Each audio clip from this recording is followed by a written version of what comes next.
ஓம் ஸ்ரீகாந்தத்ருஹிணோபமன்யுதபனஸ்கந்தேந்திரநந்த்யாதயः பிராச்சீனோ குரவோऽपि யஸ்ய கருணாலேஷாத்கதா கௌரவம் தம் சர்வாதிகுரும் மனோஜ்ஞவபுஷம் மந்தஸ்மிதாலங்கிருதம் சின்முத்ராங்கிதமுத்ரபாணிநளினம் சித்தே சிவம் குர்மஹே. நமஸ்ஸரசே நமஸ்ஸரசஸ்பதயே நமஸ்ஸகீனாம் புரோகானாம் சக்ஷுஷே நமோதிவே நம பிருத்திவே நம. எல்லாம் வல்ல இறைவனுடைய பெருங்கருணையினாலே 428வது வார சிந்தனையாக வளமான வாழ்விற்கு வழிபாட்டு சிந்தனைகள்.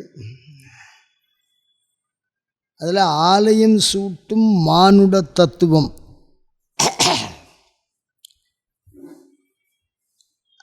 அப்படிங்கிறத சிந்திச்சுன்னு வரோம். அதில் ஒரு விஷயம், நாம் யாருன்னு ஒரு கேள்வி கேட்டுக்கிறோம். அதுக்கப்புறம் இப்போ நாடியை பற்றி சொல். நவநாடி இது இந்த உற்சவ காலங்களில் கொடி ஏற்றுறாளோ இல்லையோ, அப்படி ஏற்றும்போது அவள் சொல்லக்கூடிய மந்திரங்களில் வரக்கூடிய சில சொற்களை நம்ம ஆய்வு பண்ணுறோம். அதை அப்படியே அது பற்றி விசாரம் பண்ணுறோம். அது திடீர்னு இடா பிங்களா சுஷும்னா அலம்புடா குஹூ சங்கின காந்தார ஹஸ்தி ஜிக்வா அப்படின்னு இப்போ நான் சொல்கிறது எனக்கே புரியல. அதான உண்மை. இது மாதிரி ஏதோ ஒரு வார்த்தையை வேகமாக சொல்லும்போது நமக்கு என்ன புரியல. ஆனால் அதுக்குள்ளே ஒரு பெரிய கருத்து என்ன அடங்கியிருக்கு. இப்போ நான் சொன்னதெல்லாம் நாடியினுடைய பெயர். இடா பிங்களா சுஷும்னா அலம்புடா சங்கினஹா காந்தாரி ஜிஹ்வா ஹஸ்தி அப்படின்னு 9 நாடி சொல்கிறான். இந்த நாடிக்கும் பேர் சொல்கிறான். என்னவோ சொல்கிறேன்னு புரியுறது, ஆனால் என்ன சொல்கிறேன்னு தான் புரியல. அப்போ நாடின்னா என்ன அப்படின்னா உள்ளீடற்ற குழல்னு அர்த்தம். நாடிங்கிறது என்ன சொல்லலாம்? உள்ளீடற்ற குழல். இப்போ அதை ரொம்ப உதாரணமாக சொல்லணுன்னா, நம்ம இந்த இளநீ கடைக்கெல்லாம் போனால் ஒரு ஸ்ட்ரா ஒன்று கொடுக்குறா. அந்த மாதிரி ஒரு குழலை நாடி என்ற சொல்லினாலே நாம் கேள்விப்படுகிறோம். அவ்வளோதான். அந்த அளவுக்கு தான் நாடியை பற்றி தெரியும். அதுக்கு அடுத்தபடியாக பார்த்திங்கன்னா, பஞ்சாங்கத்தை புரட்டி பார்த்தா 13 நாழி 7 வினாடி உத்தர நட்சத்திரம்னு வரும். இப்போ நாடி போட்டு பக்கத்தில் வினாடி, அப்போ அந்த இடத்துல நாடின்னு என்ன வருது? நாழிகை நாடி வினாடி அப்படின்னு வருது. ஏன்னா வடசொல் நாடி வினாடி அப்படின்னு இந்த விங்கிறது உபசர்க்கம் சேர்ந்து வரும்போது பொருள் மாறும். இப்போ அந்த இடத்துல ஏதோ ஒரு நாடி கேட்குற மாதிரி இருக்குது.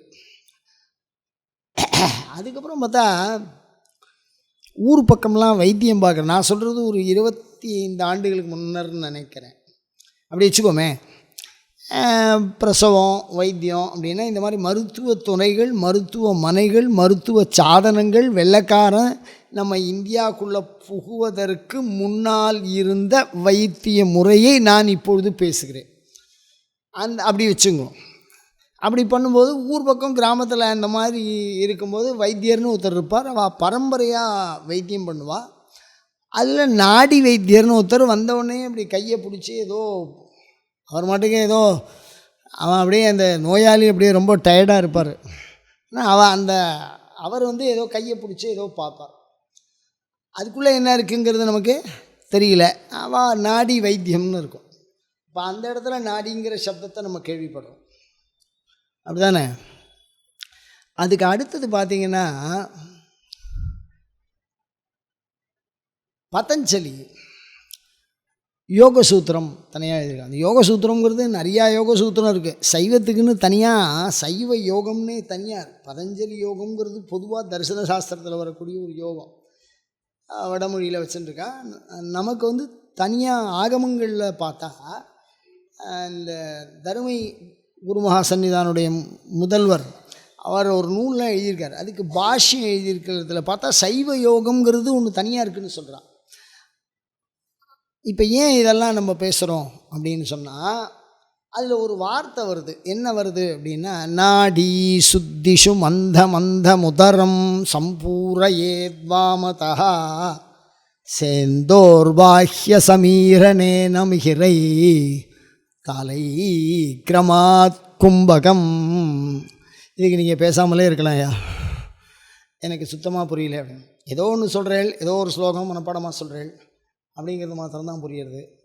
அப்போது இது என்ன சொல்கிறது, இந்த ஸ்லோகம் என்ன சொல்கிறது அப்படின்னா, நாடி சுத்திஷு மந்தம் மந்தம் உதரம் அப்படின்னா என்னென்னா, காற்றை மெல்ல மெல்ல ஒரு மூக்கை அடைச்சிண்டு இன்னொரு மூக்கு வழியாக உள்ளே இழுக்க சொல்லுகிறது.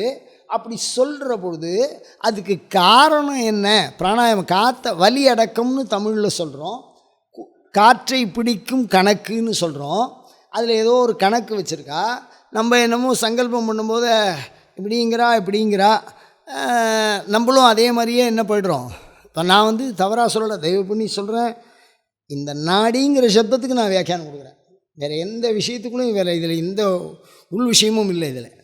இப்போது நம்ம ஏதோ ஒரு அவசரத்தில் மூக்கில் நம்ம இப்படி கையை வச்சுக்கிறோம், ஒரு 2 நிமிஷத்தில் முடிஞ்சிடும். காதுக்கு வச்சுக்குவோம். அப்போ அது உள்ளே இழுக்கும்போது, உள்ளே வச்சுக்கும்போது, வெளியில் விடும்போது அதில் ஏதோ ஒரு கணக்கை பயன்படுத்துகிறா. அதை திருமூலர் மிக தெளிவாக பேசுகிறார். அப்போது அதில் அந்த வார்த்தையில் வடமொழியில் நாடி சுத்திஷு மந்த மந்த முதரம் அப்படின்னு வருது. அப்போ என்ன அர்த்தம்னா, மெல்ல மெல்ல காற்றை உள்வாங்கி நாடி சுத்தி, நாடியை சுத்தி செய்வதற்காக. அப்போ நாடினா என்ன? சைவ சாஸ்திரத்தில் இந்த வார்த்தையை பயன்படுத்துகிறா. எல்லா கோயில்கள்லேயும் நம்ம அர்ச்சனை தட்டு கொடுத்து சங்கல்பம் பண்ணும்போது இப்படி மூக்கை இப்படி தொட்டுங்கோ அப்படின்பா. அது நம்ம அதை பண்ணுற வழக்கம் இப்போ வரைக்கும் இருக்குது. நம்ம அதை புரிஞ்சு பண்ணுறோமா புரியாத பண்ணுறோமாங்கிறதெல்லாம் வேறு விஷயம். நான் அதுக்குள்ளே போகல. அந்த வார்த்தை என்ன இருக்குங்கிறது தான் நம்ம பார்க்குறோம். அப்போ அதில் சொல்லும்போது நாடி சுத்தின்னு வருது. அப்போ சுத்தி பண்ணுறதுன்னு ஒரு விஷயம் இருந்தால் ஏற்கனவே அழுக்காகிறதுன்னு ஒரு விஷயம் இருக்கணும். அழுக்காக இருக்கிற பொருளை தானே என்ன பண்ண முடியும், சுத்தம் பண்ண முடியும். நாம் பயன்படுத்திய துணி பயன்படுத்திய பிறகு அழுக்காருது, அதை நம்ம சலவைக்கு போடுறோம், அவன் தூய்மைப்படுத்தி கொடுக்குறா அப்படின்னு நம்ம வச்சுட்டா, அப்போ நாடிங்கிறது ஏதோ ஒன்றின் பயன்பாட்டை பெற்றிருக்க வேண்டும். அதற்கு முன் உள்ளீடற்ற குழலாக இருக்க வேண்டும். அந்த உள்ளீடற்ற குழலுக்குள்ளே ஏதோ ஒரு நற்பயன் விளைய வேண்டும். அதன் விளைவாக பின் தீங்கும் வரணும். அந்த தீங்கை நிவர்த்தி பண்ணிக்கிறதுக்கு போது தான் சுத்தின்னு வரும். இப்போ நாடி சுத்திஷு அப்படின்னா சுத்திக்குள்ளே ஒரு ரகசியம். இந்த நாடியை தான் இந்த 9 பற்றி பேசுகிறான். இந்த 9 நம்ம உடம்புக்குள்ளே இருக்கிறதா சொல்கிறா. இந்த 9க்குள்ளே என்ன ரகசியம் அப்படின்னு கேட்டிங்கன்னா, அதில் 8 நாடி முழுவதுமாய் இயக்க தொடர்புடையது, உடல் இயக்க தொடர்புடையது. இந்த உடல் இயங்குதில்ல, கையை இப்போ நான் இப்படி மடக்கிறேன்னு வச்சோங்களேன், இதுக்கு ஒரு நாடி வேலை செய்யணும்.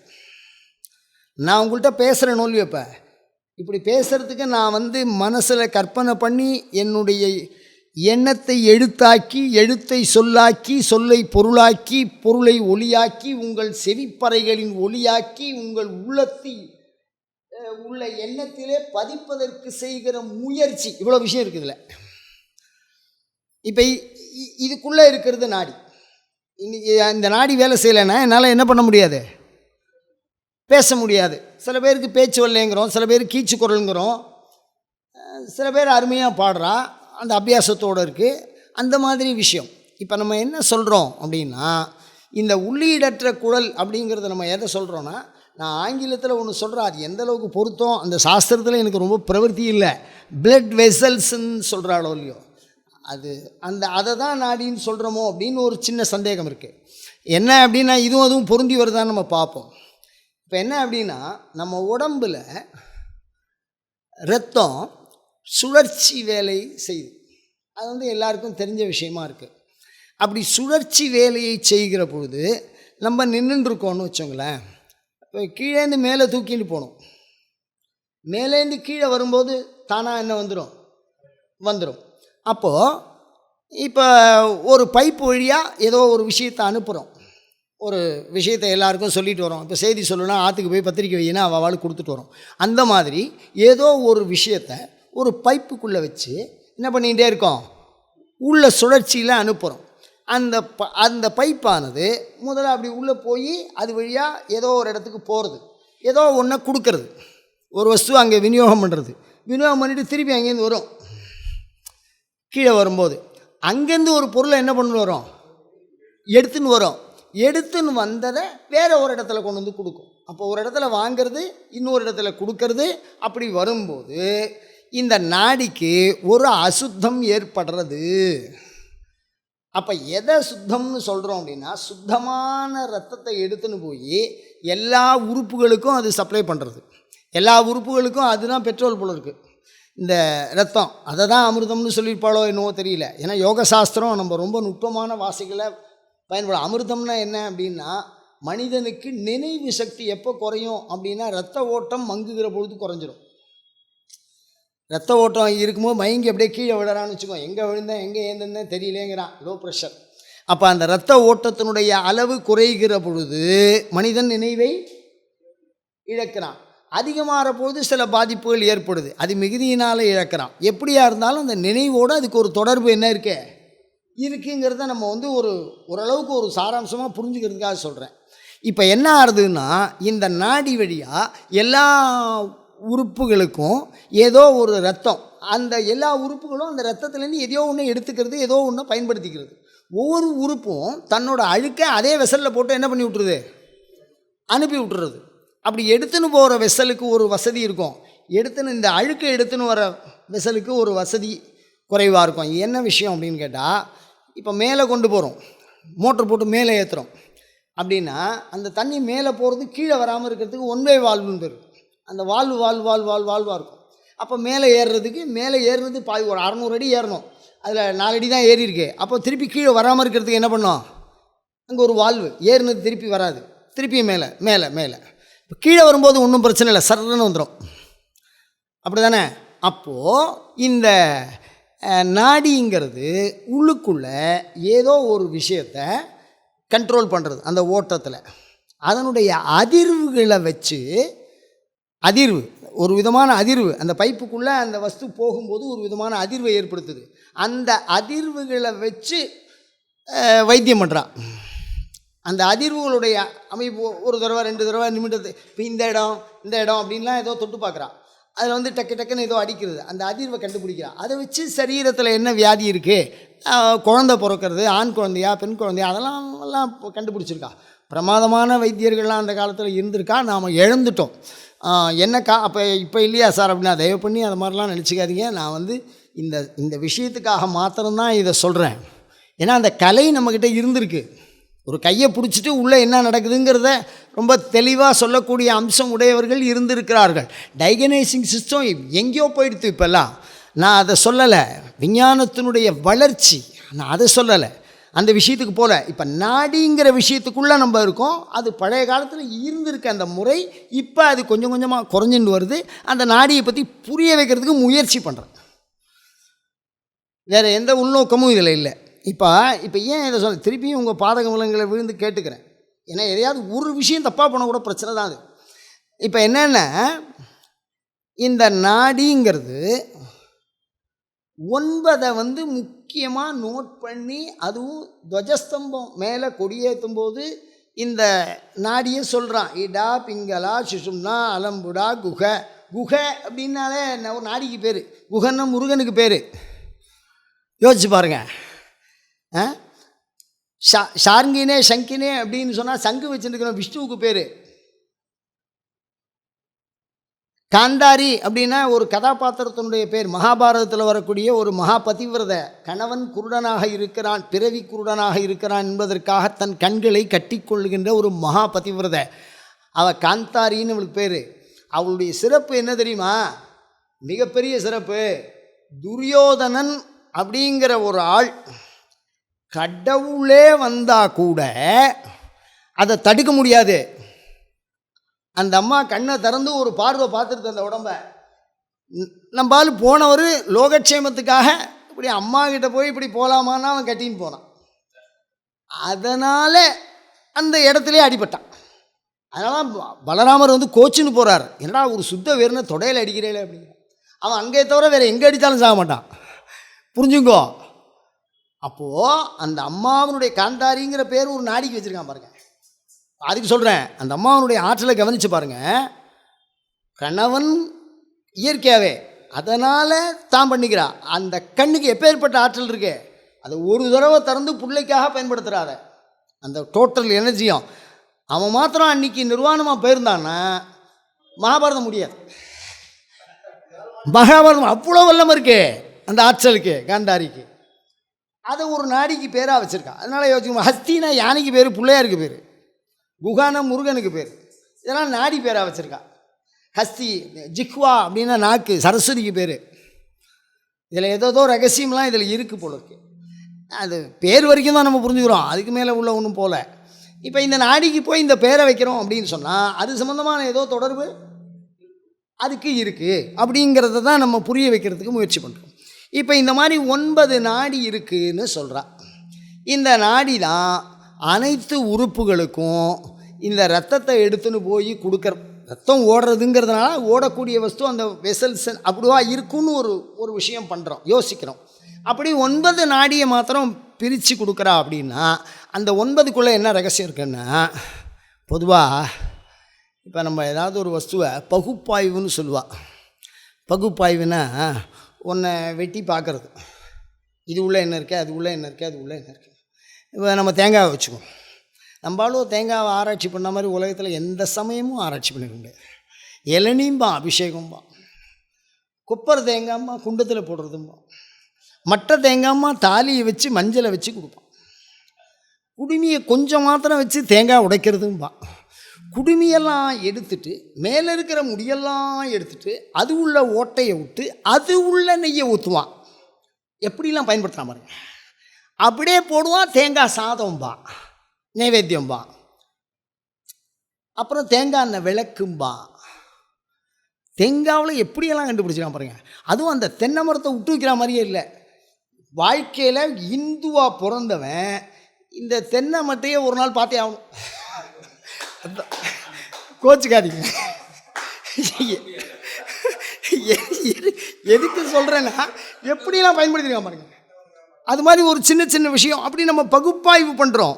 அப்படி பிரித்து பார்த்துட்டா அது மட்டையாக இருக்குது, இது மஞ்சளாக இருக்குது, இது ஓடாக இருக்குது, இது வெள்ளையாக இருக்குது, இது இளநியாக இருக்குது அப்படின்னு அதில் பிரித்தா எப்படி தெரியுமோ அந்த மாதிரி இந்த பகுப்பாய்வு அப்படிங்கிற விஷயம் என்ன, இந்த நாடிங்கிறது என்ன அப்படின்னா, இந்த நாடி தான் நம்ம உடலையும் உயிரையும் இந்த உலகத்தையும், அதையும் அது சொல்லணும். உடல் வேறு உயிர் வேறு, இது என்னோட இருக்குது, என் உடம்பு என் உயிர். ஆனால் உலகம் என்னதில்லை. இப்போ நான் உலகம்னு எதை சொல்கிறேன் அப்படின்னா, எனக்கு வெளியில் இருக்கிறது எல்லாமே உலகம்தான். எனக்கு வெளியில் இருக்கிறது எல்லாம் என்னை பொறுத்த வரைக்கும் உலகம். உங்களுக்கு வெளியில் இருக்கிறது வரைக்கும் நானே உலகம். உங்களுக்கு உங்கள் வெளியில் நான் பேசிகிட்டு இருக்கேன், அப்படி தானே? புரியுறதா இல்லையா? அப்போ உடல் வேறு உயிர் வேறு உலகம் வேறு. இந்த உடல் உயிர் உலகம் இந்த மூன்றையும் இணைக்கின்ற விஷயத்தை தான் நான் நாடின்னு சொல்கிறேன். கொஞ்சம் புரிஞ்சா மாதிரி இருக்கா? ஆமாம். இது உடல் ஏன் தனியாக சொல்கிறேன், ஒரு உயிர் ஏன் தனியாக சொல்கிறேன்? உயிருக்கு நாடி சம்பந்தம் இல்லை, அது தனியாக நிற்கிறது, ஞான பொருளாக நிற்கிறது. உடம்புக்கு மாத்திரம் நாடி சந்தானம் இருக்கே அப்படின்னா, செத்து போனவனுக்கு நாடி சந்தானம் இருக்கா? இல்லை. எல்லா நாடியும் அடைச்சி போய்டுறது. அப்போ நாடிக்கு பிரயோஜனம் இல்லை, அப்படி தானே? இப்போ ஒரு ஃபேன் சுற்றின்னு இருக்கிறது, அது வழியாக காற்று அனுபவிக்கிறோம், அதில் ஆஃப் பண்ணிட்டு அப்படியே நிற்கும், ஃபேன் இருக்கும் அப்படியே இருக்கும். அப்போ நாடி இயங்கினால் உடல் இயங்கும், நாடி இயங்கவில்லை என்றால் உடல் நின்றுவிடும். இப்போ இந்த நாடி இயக்கணும்னா உயிர் கூடிய சம்மந்தம் இருக்குங்கிறேன், உடம்பு கூடிய சம்மந்தம் இருக்குங்கிறேன், உலகத்துக்குடிய நாடிக்கு சம்மந்தம் இருக்குங்கிறேன். இப்போ நம்ம என்ன நினச்சிட்டு இருக்கோம்னா, நம்மளுடைய நாடிங்கிறது நம்ம இந்த அது வரைக்கும் சொல்லிடலாமான்னு தோணும்போது ஒரு பயம் வருது. ஏன்னா நம்மளுடைய நாடி உடம்புக்கு உள்ளே இருக்குது, அதை நம்ம பார்க்க முடியாது. ஏதோ எடுத்துன்னு போகிறான், மெடிக்கல் சயின்ஸை எதையோ காமிக்கிறான், பிளட் வெசல்னு போடுறான், ஏதோ பாடம் நடத்துகிறான்னு வச்சுக்கோங்க, ஒரு அனாட்டமியில் சொல்லி கொடுத்துட்றான்னு வச்சுக்கோங்களேன் அந்த இதை. ஆனால் இந்த நாடி அப்படி சொல்ல முடியாது. காரணம்னா ஆத்மா கூட சம்மந்தம் இருக்குங்கிறான். அதுக்கப்புறமும் ஒன்று பிரச்சனை என்னென்னா உலகத்துக்குள்ளேயும் சம்மந்தம் இருக்குங்கிறான். இப்போ நம்ம என் உடம்பு இருக்குல்ல, இந்த உடம்பு என்ன அளவுக்கு தான் அந்த நாடி வரும், மெடிக்கல் சயின்ஸில் அது வரைக்கும் தான் போகிறான். ஆனால் என்னை சுற்றி ஒரு குறிப்பிட்ட அளவுக்கு ஒரு வியாப்தி இருக்குங்கிறான். அந்த வியாப்தி வரைக்கும் இந்த நாடி போகிறதுங்கிறான். அதுதான் உலக நாடின்னு பேர். இந்த உலகத்தோடு தொடர்பு கொண்ட நாடி. இது கொஞ்சம் வேகமாக தட்டலாம். ஏன்னா நான் ரொம்ப குழம்பியிருக்கேன். நான் புரிஞ்சுக்கிறது ஒரு பக்கம், உங்களுக்கு சொல்கிறது அதை விட பெருசாக இருக்கும். இதை எப்படி ஆன்மீகம் சொல்லி கொடுக்கறது நமக்கு அப்படின்னா, நம்மளால சொல்கிறான் பாருங்க, சிம்பிளாக கோயிலெல்லாம் போனால் சாமிக்கு பின்னாடி ஒரு திருவாட்சி இருக்கும், சிவனுக்கு இருக்காது. அது நம்ம நிறையா தடவை சொல்லியிருக்கோம். அதை இப்போ நான் அதை வந்து எடுத்துக்கிறேன். இது எல்லா சாமிக்கு பின்னாடி என்ன இருக்கு? அப்போ அந்த நடுப்புற இருக்கிறது என்ன? அது உயிர்னு வச்சுக்குமா. நடுப்புற இருக்கிற அந்த சாமி, ஒவ்வொரு சாமிக்கும் ஒவ்வொரு உடம்பு வச்சுருக்கோம். அதுக்கு கீழே ஒரு எந்திரம் வச்சுருக்கோம். அதை சுற்றி இந்த திருவாட்சி வச்சுருக்கோம். இப்போ இந்த எந்திரத்தை நாம் உயிர் என்று கருதினால், மேலே இருக்கக்கூடிய உருவத்தை உடல் என்று கருதினால், இந்த உடலுக்கு வெளியிலே இருக்கிற உலகத்தை திருவாட்சின்னு வரும். நல்லா புரிஞ்சுங்க. இப்போ உயிர் எங்கே இருக்குது? உடம்பு எங்கே இருக்குது? சரி, அந்த உடம்பு இருக்கிறதுனால அதுக்கு என்ன சாத்திரம் பொட்டு போடுறோம், நம்ம பண்ணிக்கிற எல்லா விவகாரமும் அவருக்கும் உண்டு. தந்த தாவனம் வரைக்கும் உண்டு. பல்லு தேய்க்கிறதுக்கு வரைக்கும் அவளுக்கு குச்சி வரைக்கும் கொடுக்குற வழக்கம் இன்னும் இருக்குது லோகத்தில். சவரம் பண்ணி விடுவா சுவாமிநாத சுவாமிக்கு முன்னாடி. அதனால் சரீரத்தோடு சம்மந்தப்படுறது. நான் தான் அதுதானா, அந்த அளவுக்கு சம்பந்தம், சரீர சம்பந்தம். அது ஏற்றுக்கிறது. நம்மளை மாதிரி வடிவமே இல்லாதவன்னு சொல்லலை. இந்து மதத்தினுடைய தனி சிறப்பு. சாமியை பார்த்து சாப்பிட்டியாடா அப்படிம்போம். இந்த வேட்டி நல்லா இருக்கா? அபிராமிப்பட்டதை சொல்லேன்னா வாழ்க்கையில் மூச்சு விட்டதாக ஆகாது. ஒல்கு செம்பட்டு உடையாலை என்னடி இப்போ பிரமாதப்படவையெல்லாம் அப்படிதானே. அப்போ இந்த உடம்பை ஏற்றுக்கிறது. இந்த உயிர் இருக்க இந்த எந்திரம், அது இந்த குருக்கள் மந்திரம் சொல்லலைன்னா அதுக்கு என்ன போயிடும்? அப்போ அந்த எந்திரம் உயிர் மறைஞ்சிருக்கே, அது உள்ள மறைஞ்சிருக்கே, அது கூட சம்மந்தம் இருக்கு. அப்போ இந்த குருக்கள் கூட அந்த எந்திரத்துக்கும் அவருக்கும் சம்மந்தம் இருக்கு. அந்த அருட்சக்தியினுடைய தாக்கம் இருக்குல்ல, அது வரைக்கும் திருவாட்சி. அது மாதிரி நம்ம நாடியை எடுத்துக்கணும். அது மாதிரி நமக்கு இருக்குது, அந்த மாதிரி உலகில் இருக்குது. இப்போ நமக்கு என்ன பார்க்குறோம்னா, அதில் ஒரு பகுதி தான் நமக்கு தெரியுது. இந்த பிளட் வெசல்லாம் நாடின்னு சொல்லலாம், ஆனால் வரும் அவ்வளோதான். நான் வேறு என்ன சொல்கிறது? எனக்கு ரெண்டாக தான் சொல்ல முடியும். நான் அதுக்கு பூர்ணமான வேக்கான்னு சொல்ல முடியாது என்னால். அப்போ நாடிங்கிறது ஒரு பண்பு, அதை தாண்டி போகிறது. சரி, இதெல்லாம் விட்டுருவோம். இப்போ 8 நாடிக்கு வந்துடும், 9 நாடி வந்துடும். இந்த 8 நாடி வரைக்கும் பார்த்திங்கன்னா எல்லாருமே சரீர சம்மந்தப்பட்டது. ஒரு நாடி சிவனோட சம்மந்தப்பட்டது, அதில் ஒரு நாடி உலகத்தோடு சம்மந்தப்பட்டது. பாக்கி மொத்தம் எத்தனை நாடி? அந்த 7. சப்த நாடியும் ஒடுங்கி போயிட்டான்ப்பா. ஒரு கலைச்சொல்லுக்குள்ள ரகசியத்தை மறைச்சி வச்சிருக்கான். யாரோ ஒரு ஞானி சொன்ன சொல்லு, அது நமக்கு புரியல. சப்த நாடியும் ஒடுங்கிட்டான் அப்படின்னா என்ன அர்த்தம்னா, உடம்பு போயிடுதுன்னு அர்த்தம். எவ்வளோ அழகாக சொல்கிறான் பாருங்க. அப்போ ஒரு நாடி ஒழுங்கி உலகம் போயிடுது. அவர் எல்லாம் சாப்பிடுவான், தூங்குவான், ஆனால் என்ன பேசுகிறான்னு மாத்திரம் அவனுக்கு புரியாது. ஏதோ செவுத்து பார்த்தா அவன் சொல்லுங்கள் பார்த்துக்குவோம் அப்படின்னா, நான் சொல்கிறது யாராவது கேட்பீங்களா? ஐயாவுக்கு நல்ல இடமா பார்த்து வைத்தியம் பண்ணுவோம், 37 வண்டியில் ஏற்றி விட்டுருவோம் சொல்லுவீங்களா? சொல்ல மாட்டீங்களா? அப்போ வெளியில் ஒரு தொடர்பு இருக்குது அப்படின்னா, ப்ராப்பர் ரிலேஷன்ஷிப் இந்த வெளி உலகத்தோடு நமக்கு வேணுமே. இது வரைக்கும் கூட நம்ம பார்த்துடுறோம். ஆனால் அந்த கடைசி ஒரு நாடி இருக்குது பாருங்கள், அந்த நாடியை தான் பார்க்க மாட்டேங்கிறோம்.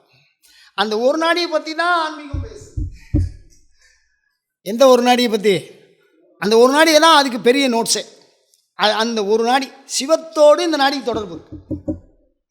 சவத்தோடும் தொடர்பு இருக்குது, சிவத்தோடும் தொடர்பு இருக்குது. அது அந்த ஒரு நாடியை உருவி எடுக்கிறான்.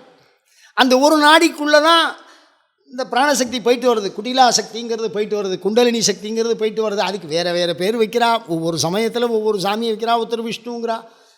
வித்யுல்லேகே வபாஸ்வரா வேதம் அழகாக சொல்கிறது. மின்னல் கொடி மாதிரி இருக்குங்கிறான் அந்த நாடி. மின்னாயிரம் கூடி ஒரு மெய் வடிவாகி விளங்குகின்றது அப்படின்னா, அதாவது இந்த வாழ்க்கையினுடைய பயனை முழுவதுமாக பெற்றுவிட்ட ஒரு பண்பின் விளக்கம். மின்னாயிரம் கூடி. அப்போ அவனும் அதே தான் சொல்கிறான், வேதத்துலேயும் அதே தான் சொல்கிறான், ஆகமத்திலையும் அதே தான் சொல்லுது. பாதாங்குஷ்டத்வயாதாரபிய யாவதஸ்து ரூபாம் ஊர்த்வம் பிரம்மபிலாண்டம் ஹிருத்கண்டாதிஷு இடா பிங்களாபியாம் சம்யுக்தாம் அதோமுக பத்மமுகுலயுக்தாம் சுசிர ரூபாம் சுஷும்னாம் சஞ்சிந்திய. இப்போ சுஷும்னா நாடின்னு ஒரே ஒரு நாடி, அந்த நாடி லட்சணம். அப்போ ஒவ்வொரு நாடிக்கும் ஒரு வடிவம் இருக்குது, அது செய்கிற வேலை இருக்குது, அதனுடைய அமைப்பு இருக்குது. அந்த சுஷும்னா நாடி உண்டு நம்மால் பிடிச்சிட்டான். அந்த சுஷும்னா நாடி தான் சிவத்தோடு தொடர்புடையது. அதுதான் சைவ சித்தாந்த பூத சுத்தியில் சொல்லிக் கொடுக்கும். பூத சுத்தின்னு தமிழ் எல்லா சமயத்துலையும் பூத சுத்தி இருக்குது. பூத சுத்தின்னு அதை சொல்லுவாள். இந்த உடம்பை தூய்மைப்படுத்திக்கிறது, உடம்பை இறைவனோடு இணைத்து கொள்ளுகிற பண்பு. சாமானியமான மனுஷனால் அது முடியாது, அதுக்கு ஒரு அபியாசம் வேணும். அந்த கனெக்ஷனை கொண்டு போய் விட்டால் அப்போ நமக்கு அந்த தெய்வீக தொடர்பு வரும். அவரே கொடுத்துருக்கார் சுவாமி, அதெல்லாம் தானாகவே வச்சுருக்கார். நாம் ஒன்றும் ஸ்பெஷல் முயற்சியெல்லாம் பண்ண வேண்டாம். அந்த நாடியை நம்ம உணர்ந்தால் இறைவன் இருப்பதை என்ன பண்ணலாம், உணர்ந்துக்கலாம். அனுபவத்தில், அறிவில் இல்லை. புத்தகத்திலையோ ஓலைச்சுவடியிலையோ என்ன மாதிரி சொற்பொழிலையோ யூடியூப்லேயோ பார்க்குறாளே அது மாதிரிலாம் உணர்ந்துக்கிறது இல்லை. அனுபவத்தில் உணர்றது. பரமாத்மா வியவஸ்திதா. அழகா. ஆனால் வேதம்லாம் என்ன மாதிரி எழுதினா, என்ன மாதிரி யோசிச்சிருக்கா, பெரியவா எப்படி சொல்லியிருக்கா, அந்த வாக்கு அப்படியே வந்து குவிஞ்சிருக்கு நம்மளை மாதிரி. அதனால் இந்த நாடி அப்படிங்கிறது 9. அதில் ஒரு நாடி சிவத்தோடு தொடர்புடையது, ஒரு நாடி உலக நாடியோடு தொடர்புடையது. இந்த உலக நாடியை பிரசித்தம் அதை நம்ம ஆராய்ச்சி பண்ணி அதை பெருசு பண்ணி அதில் நம்ம பிரவൃத்தி பண்ணி அதை அனுபவ சாத்தியம் அடைந்தோன்னா உலக புகழ் பெற்ற மனிதர்களாக ஆவார்கள். எவ்வளோ பெரிய விஷயம் அது உள்ளே இருக்குது பாருங்கள். இந்த உலக நாடிங்கிற திருவாட்சி ஒன்றும் சாதாரண விஷயம் இல்லை. உலக புகழ் பெற்ற மனிதனாக ஆவான். அதே மாதிரி ஒன்று சுவாமிகிட்ட போய் முக்தி வரைக்கும் போயிடலாம் ஸ்தூலமாக. இந்த 7 நம்மளுடைய இயக்கம், உடல் இயக்கம். இதை பற்றி ரொம்ப தெளிவாக தெரிஞ்ச அனுபவத்தில் உள்ள ஆள் யாராவது ஒருத்தர் சொல்ல முடியுமா? நாங்கள்லாம் பார்க்குறோம் அப்படின்னா ஆதிசங்கர் ரொம்ப தெளிவாக சொல்கிறார். உடம்பை விட்டு வெளில போடுவார், அங்கங்கே சுற்றி திருப்பி உள்ள வந்துடுவார். வெளியிலையும் போக முடியும். அவர் என்னமோ என்ன 2 வீலர் மாதிரி நினச்சி இந்த மெக்கானிசம் எல்லாத்தையும் போட்டு கைட்டி போட்டுருவான். வரும்போது திருப்பி என்ன பண்ணிடுவான், சேர்த்துருவான். அந்த மாதிரி இந்த உடம்பை கைட்டிடுவான். கைட்டி இப்படி திருப்பி சேர்த்துருவோம். திருமூலர் செய்வார் அந்த வேலையை. சைவத்தில் திருமூலர் செய்வார். ஆமாம், அதே அந்த ஏதோ அது உள்ள நுட்பம் வச்சுருக்கா. அந்த நுட்பத்துக்கு உள்ள விஷயத்தை தான் இந்த நாடியை சொல்கிறோம். ஒவ்வொரு நாடிக்கும் ஒவ்வொரு அதிதேவதை. அந்த அதிதேவதையினுடைய அனுகிரகம் நமக்கு கிடைச்சதுன்னா இந்த நாடியை நம்ம தியானம் பண்ணினாலே நமக்கு சமஸ்த க்ஷேமமும் உண்டு. அதை செய்து அதை பெற முயல்வோமாக. சரீர நாடியை தியானம் பண்ணால் ஆரோக்கியம், சிவநாடியை தியானம் பண்ணால் மோட்சம், உலகியல் நாடியை தியானம் பண்ணால் பஞ்சபூதமும் நம்ம வசப்படும். நம்ம எதுக்கும் வசப்பட மாட்டோம், எல்லாம் நம்ம வசப்படும். அவ்வளோ நாடி தான் உலகம், நாடி தான் சாமி. அது மாதிரி சொல்கிறேன். இந்த யோகபாதம் இதில் சரிய கிரிய யோகம் ஞானம் ஆகமத்தில் 1000 ஸ்லோகம் இருக்குன்னா 250 ஸ்லோகம் இந்த யோகத்தை பற்றி இருக்குது. அந்த யோகத்தில் 250 ஸ்லோகம் இருக்குது அப்படின்னா 100 ஸ்லோகம் நாடியை பற்றி. அந்த பாகமெல்லாம் எங்கே போச்சு, என்ன பண்ணா, யார் அனுஷ்டானம் பண்ணுறா, ஏன் விட்டா தெரியல. அவ்வளோது சிறப்பாக இருக்குது. நம்ம ஏதோ கொஞ்சம் கொஞ்சமாக அந்த பழமையெல்லாம் இழந்து வருவது போல் ஒரு வருத்தம் இருக்குது மனசுக்குள்ளே. எப்படியாவது மேலே வந்துட்டா தேவலாம். ஏதோ நம்ம சொல்கிறோம், அது அங்கங்கே அந்த விஷயத்தை வச்சுன்னு பார்க்கணும். அயம் தர்மஹா உத்தரோத்தர அபிவிருத்தி ரஸ்து. அடுத்த தலைப்பு தசப்பிராணன், 10 விதமான பிராணன்களை பற்றி அடுத்த வாரம் சிந்திப்போம். அயம் தர்மஹா உத்தரோத்தர அபிவிருத்தி ரஸ்து. சொல்லுங்கள்.